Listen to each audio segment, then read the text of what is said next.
दोस्तों एक बार फिर से स्वागत है आपके अपने यूट्यूब चैनल कॉमर्स दादा में। और आज हम लोग देखने वाले हैं मैनेजमेंट अकाउंटिंग प्रबंधकीय लेखांकन से एमसीक्यूज।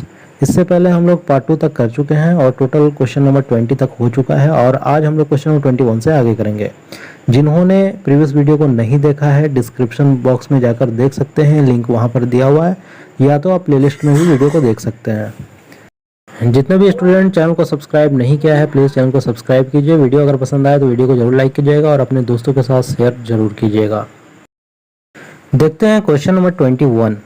हॉरिजॉन्टल एनालिसिस इज क्षैतिज विश्लेषण है।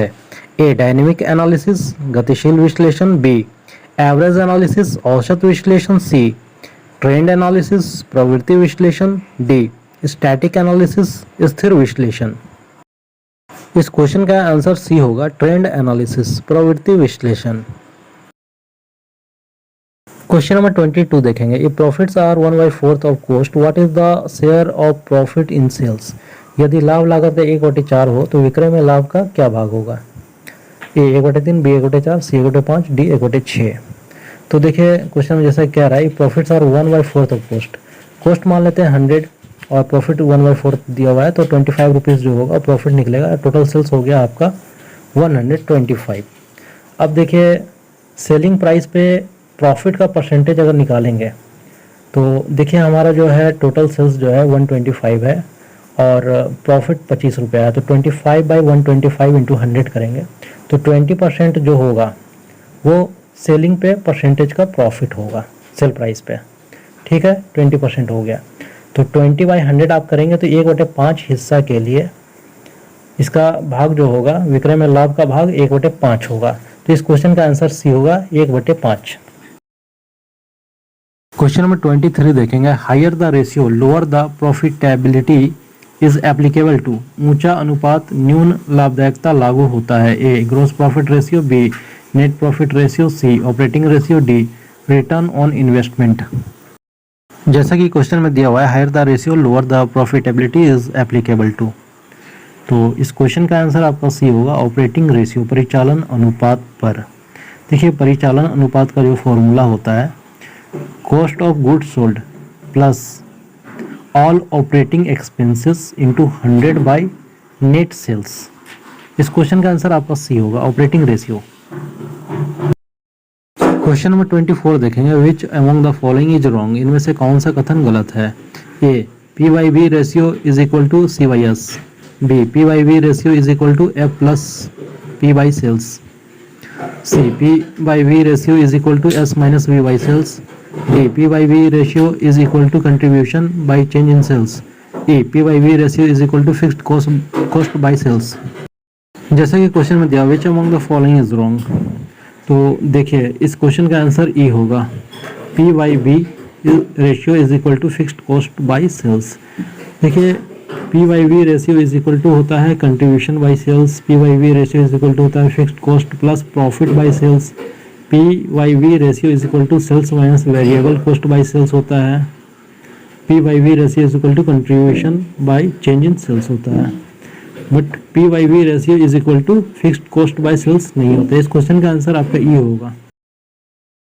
क्वेश्चन नंबर 25 देखेंगे। विच of the following is not a ratio for analysis of profitability. निम्न में से कौन सा लाभदायकता के विश्लेषण का अनुपात नहीं है। A operating ratio, B net profit ratio, C acid test ratio, D none of these. जैसा कि क्वेश्चन में दिया हुआ which of the following is not a ratio for analysis of profitability. निम्न में से कौन सा लाभदायकता के विश्लेषण का अनुपात नहीं है। इस क्वेश्चन का आंसर होगा सी एसिड टेस्ट रेशियो, एसिड जांच अनुपात। क्वेश्चन नंबर 26 देखें। करंट रेशियो इज चालू अनुपात है balance sheet ratio, profit and loss account ratio, combined ratio, income ratio. तो जैसा कि क्वेश्चन में दिया हुआ करंट रेशियो इज, तो इस क्वेश्चन का आंसर होगा बैलेंस शीट रेशियो, आर्थिक चिट्ठा अनुपात। क्वेश्चन नंबर 27 देखेंगे। Long term solvency is indicated by. Company की दीर्घकालीन शोधन क्षमता का प्रमाण है एसेट लायबिलिटी रेशियो, डेब्ट equity ratio, interest coverage ratio, all are correct. तो इस क्वेश्चन का आंसर बी होगा डेब्ट इक्विटी रेशियो। क्वेश्चन नंबर 28 देखेंगे। If current ratio is 1.75:1, working capital rupees 1,12,500 and stock rupees 82,500, then acid test ratio will be, यदि चालू अनुपात 1.75:1, कार्यशील पूंजी 1,12,500 रुपये तथा रहतिया 82,500 रुपये है तो अम्ल परीक्षण अनुपात होगा ए 1.2:1, बी 2.9:1, सी 2.2:1, डी 1.7:1। जैसे कि क्वेश्चन में दिया हुआ है करेंट रेशियो आपका दिया हुआ है 1.75:1 दिया हुआ है। वर्किंग कैपिटल है, वर्किंग कैपिटल आपका दिया हुआ है रुपीज़ 1,12,500, 1,12,500 दिया हुआ है वर्किंग कैपिटल। और स्टॉक दिया हुआ है 82,500 स्टॉक दिया हुआ है। और एसिड टेस्ट रेशियो आपको निकालना है, एसिड टेस्ट रेशियो आपको निकालना है, एसिड टेस्ट रेशियो आपको निकालना है।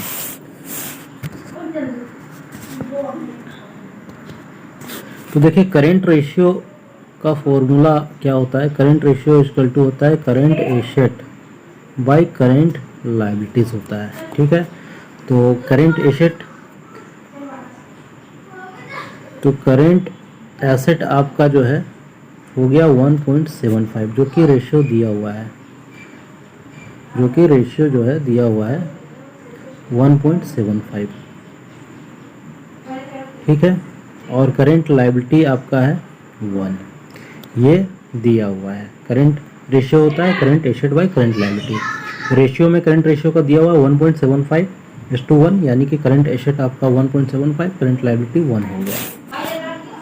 वर्किंग कैपिटल का जो फॉर्मूला होता है, वर्किंग कैपिटल का फॉर्मूला होता है current asset minus current liabilities. तो देखिए करंट एसेट आपका है 1.75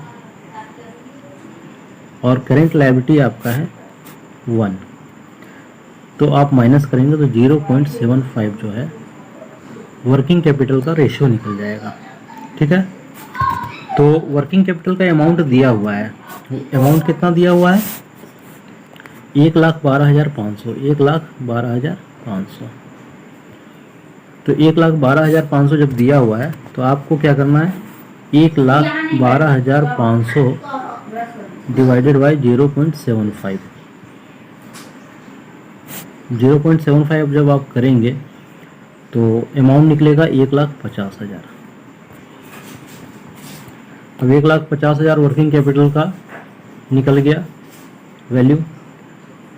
ठीक है, तो वर्किंग कैपिटल का निकला 1,50,000, तो यहाँ से आप करेंट एसेट और करेंट लायबिलिटीज़ का वैल्यू निकाल सकते हैं।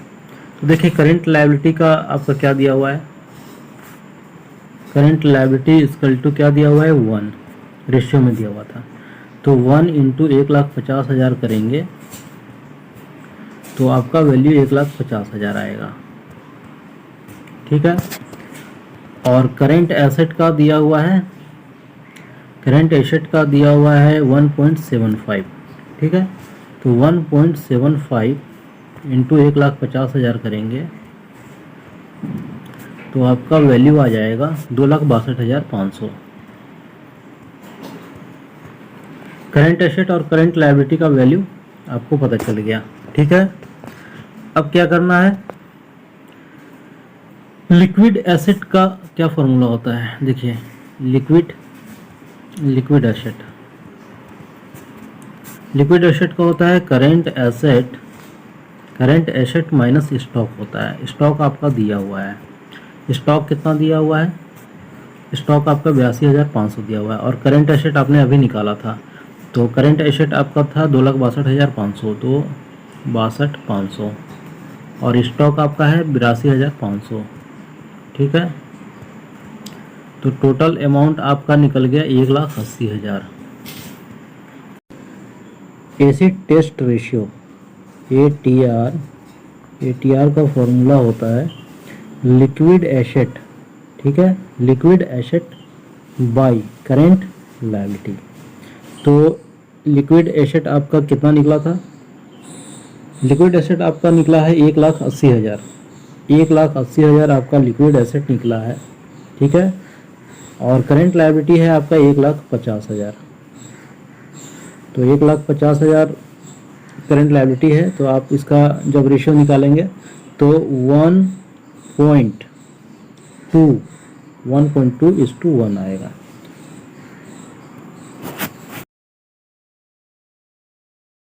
क्वेश्चन नंबर 29 देखेंगे। If sales is rupees 8 lakh, cost of sales is rupees 4,80,000 and indirect expense is rupees 1,20,000, then the net profit ratio will be, ठीक है, A 15%, B 20%, C 25%, D 30%। Sales का amount दिया हुआ है, सेल्स का अमाउंट दिया हुआ है 8 लाख है, ठीक है। कॉस्ट ऑफ सेल्स यानी cost of goods sold, cost of goods sold COGS, cost of goods sold का दिया हुआ है 4,80,000, 4,80,000 दिया हुआ है, ठीक है। 4,80,000, 4,80,000 रुपया दिया हुआ है cost of goods sold. Indirect expense दिया हुआ है,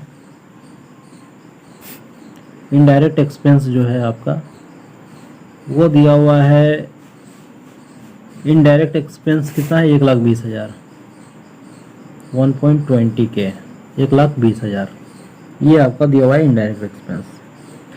तो आपको क्या निकालना है? नेट प्रॉफिट रेशियो निकालना है, ठीक है। Net profit ratio equal to what, ये आपको निकालना है। तो देखिए नेट प्रॉफिट जब आप निकालते हैं, नेट प्रॉफिट निकालते हैं तो उसका क्या फॉर्मूला होता है? सेल्स, ठीक है, minus cost of goods sold COGS, cost of goods sold, और इसमें जो होता है आपका इनडायरेक्ट एक्सपेंस इंक्लूड रहता है कॉस्ट ऑफ गुड्स सोल्ड में, ठीक है। Sales minus cost of goods sold plus indirect expense. तो नेट प्रॉफिट आपका सेल्स जो दिया हुआ है वो 8 लाख दिया हुआ है, कितना है 8 लाख, ठीक है। इसमें आप माइनस कर दीजिए कॉस्ट ऑफ गुड्स सोल्ड 4,80,000, ठीक है, प्लस इनडायरेक्ट एक्सपेंस दिया हुआ है आपका 1,20,000, तो 1.2, तो आपका कितना हो गया 8 लाख माइनस 6 लाख, ठीक है। तो 2 लाख जो आया, 2 लाख रुपीस जो आया वो क्या निकला? नेट प्रॉफिट निकला, ठीक है। नेट प्रॉफिट कितना निकल गया? 2 लाख। अब नेट प्रॉफिट रेशियो आपको पता है इसका फॉर्मूला क्या होता है? नेट प्रॉफिट रेशियो का formula net profit by sales into 100 कर दीजिए। तो यहाँ पे देखिए नेट प्रॉफिट कितना निकला है? 2 लाख रुपए निकला है, 2 लाख, ठीक है। और सेल्स कितना है? 8 लाख है, इंटू 100 कर दीजिए। 2 4 जा 8 और 4 इंटू 25, तो कितना निकला? 25%।